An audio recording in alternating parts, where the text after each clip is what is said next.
बिस्मिल्लाहिर्रहमानिर्रहीम। हम पढ़ रहे हैं बिल ऑफ एक्सचेंज और उसका थर्ड केस हम सॉल्व कर रहे हैं, that is endorsement of bill. जब ड्रॉयर बिल किसी अपने क्रेडिटर को दे दे, मतलब मैंने चीजें सेव की, बिल लिखा, मेरे पास बिल है और किसी बंदे को मैंने पैसे देने और वो मुझे तंग कर रहा है, तो मैं उसको कहता हूँ यार मेरे पास ये बिल है, 2-3 महीने बाद मुझे पेमेंट मिलनी है, तो ये बिल आप ले लें, आपको सिक्योर हो जाएगा कि आपको पैसे मिलने हैं और उस टाइम जब पैसे मिलेंगे तो वो आप रख लीजिएगा। That is known as endorsement of bill. और एंड में हम कहते हैं कि बिल ऑनर भी हो जाता है, ऑनर में ही वो बंदा पेमेंट कर देता है, ठीक है। और यहाँ पे हमारे पास क्वेश्चन है, mister A sold goods to mister B for ₹10,000 on 1 मई 2023 को वो चीजें सेल करता है। On the same date A drew and B accepted the bill and received returned, it returned होना चाहिए था to A for 3 month, 3 महीने के लिए बिल लिखा गया है। और on 1st June 2023 A endorsed the bill to C creditor, अपने को इंडोर्स कर देता है ऑन द ड्यू डेट के लिए ऑनर्ड। हमारे पास 3 लोग हैं जी। सबसे पहले एज जर्नल, हम जर्नल का पूरा फॉर्मेट नहीं बना रहे, B journal and C journal, आप पूरा सी जर्नल पूरा फॉर्मेट बनाएंगे जैसे फॉर्मेट होता है जर्नल का, ठीक है। अच्छा, सबसे पहले जी mister A sold goods to mister B, तो यहाँ पे बी को चीजें सेल की है, बी से पैसे लेने हैं, बी अकाउंट डेबिट और सेल्स अकाउंट क्रेडिट। कितने से जी? 10,000 here and 10,000 is here। और नीचे ड्यूरेशन लिख लेंगे गुड सोल्ड ऑन क्रेडिट। और बी ने चीजें परचेज की हैं, तो चीजें खरीदे तो उनको हम परचेजेस बोलते हैं। तो यहाँ पे परचेजेस अकाउंट डेबिट, और किससे खरीदी है जी? ए से, तो ए अकाउंट क्रेडिट। कितने से जी? 10,000 से चीजें डेबिट और 10,000 से ए अकाउंट क्रेडिट, ठीक है। और यहाँ पे goods purchase from mister A, ठीक है, ड्यूरेशन में आ जाएगा। और उसके बाद ड्यू डेट में, सेम डेट पे उसने बिल ड्रॉ किया और एक्सेप्ट किया। सेम डेट मैं नहीं लिख रहा, तो यहाँ पे आपके पास बिल रिसीवेबल आ रहा है, तो बिल रिसीवेबल डेबिट। और दूसरी तरफ आपसे जो बी है उसकी लायबिलिटी रिड्यूस हो रही, मतलब एसेट था तो एसेट कम हो रहा है, तो ये क्रेडिट हो जाएगा। अगेन ये भी 10,000 का और ये भी आपके पास 10,000 का।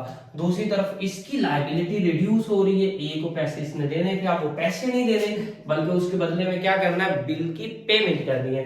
तो बिल रिसीवेबल, बिल पेएबल इसका जो है वो क्रेडिट हो जाएगा, लायबिलिटी बन जाएगी। 10,000 यहाँ पे और 10,000 ही यहाँ पे, और यहाँ पे एक्सेप्टेंस गिवन और यहाँ पे एक्सेप्टेंस रिसीव्ड। यहां तक तो सेम था जैसे हमने पहले किया।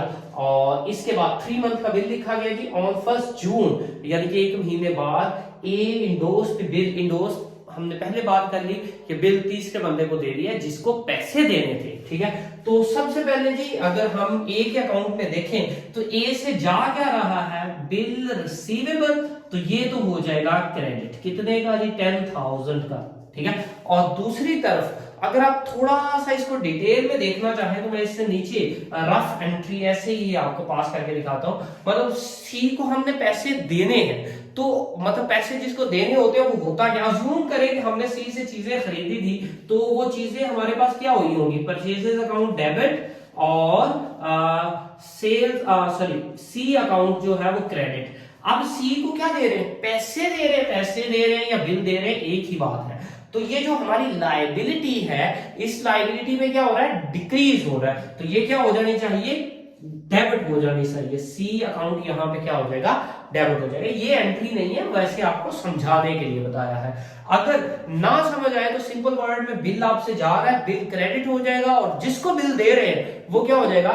डेबिट हो जाएगा, ठीक है। और दूसरी तरफ बिल जा किसके पास रहा है? सी के पास, तो सी के अकाउंट में बिल रिसीवेबल क्या हो जाएगा?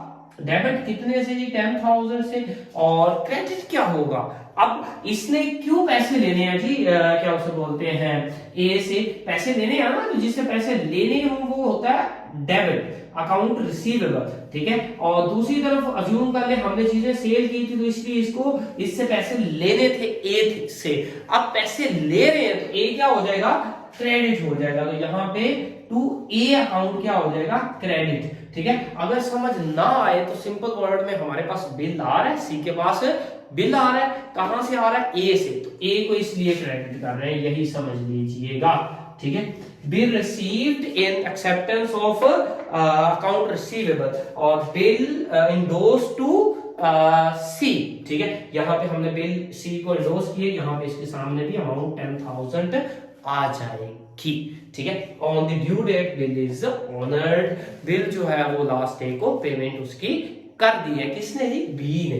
तो यहाँ पे क्या होगा, बिल पेएबल अकाउंट, जो भी डेट बनेगी ड्यू डेट की, वो डेट भी यहाँ पे आप लिखेंगे, वो आपका हो गया जी ऑनर्ड, यहाँ पे ये आ जाएगा। और दूसरी तरफ आपकी जा क्या रहा है आपसे, कैश, तो कैश अकाउंट क्या हो जाएगा, क्रेडिट, यहाँ पे भी 10,000, राइट, अमाउंट इज पेड, या बिल की अमाउंट जो है हमने पे कर दिया। दूसरी तरफ कैश इसको रिसीव हुआ है, तो कैश अकाउंट यहाँ पे क्या हो जाएगा, डेबिट।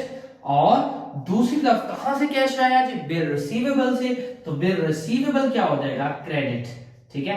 कितने से जी, 10,000 से, और यहाँ पे भी 10,000, ठीक है। आई होप कि आप लोगों को समझ आ गई है। अगर किसी का क्वेश्चन हो तो पूछ लीजिएगा। हमारा ये था थर्ड केस।